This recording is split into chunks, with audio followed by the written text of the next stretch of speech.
Title: Florida's Woke Insurance Dilemma, Farmers' Insurance Bails, State CFO Cries Foul, and Consumers Bear the Brunt. TLDR. The Sunshine State got a little cloudier as Farmers Insurance announced their exit from Florida's insurance market, a move impacting numerous car, home, and umbrella policyholders. This business maneuver, explained as a risk management decision, is amidst a heated debate over Florida's struggling property insurance sector. The tension has pitted the state's GOP, leading reforms in the industry, against Democrats and Florida's CFO, who accuses farmers of being woke and playing politics. Hold on to your sun hats, Floridians, because your insurance landscape just got a whole lot shakier. Farmers Insurance, a major player in the game, dropped the mic and pieced out of the Florida market. Thousands of policyholders across automobile, home, and umbrella insurance are left going, well, now what?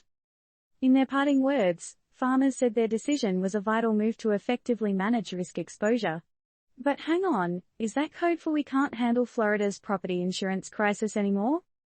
In the red corner, we have the Democrats led by State Representative Fentress Driscoll, D. Tampa, who didn't mince words, criticizing Republicans for a so-called $3 billion bailout for the insurance companies. In the blue corner, Governor Ron DeSantis stood behind the reform measures that are meant to cut back on lawsuits and shorten claim times. He argued that the reforms will attract more companies to write policies in Florida. But hey, didn't farmers just leave? Meanwhile, the state CFO, Jimmy Patronize, took a swing at farmers, calling them woke, and accusing them of political plays. His argument seems to stem from farmers' commitment to environmental, social, and governance principles and becoming a UN Principles for Sustainable Insurance signatory. So, is being woke now a crime, or is this just a political boxing match with the policyholders caught in the middle? Looking at the broader picture, almost half of the soaring insurance premium pays to reinsure the insurers.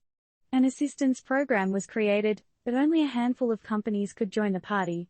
So, who's really being helped here? The consumers or the insurers? Now, let's not forget the real victims here, homeowners like Willie Butts. He switched to Citizens, Florida's insurer of last resort, but guess what? His coverage cost jumped by $1,000. He's left feeling the lawmakers aren't doing enough, and honestly, can you blame him? So, folks, while Florida's property insurance crisis isn't new, it sure feels like it's spiraling. In the face of private companies bowing out, the state's insurer of last resort, Citizens Insurance, is forecasting double-digit rate hikes. And they're adding customers instead of shedding them, which seems like an odd game plan in a struggling market.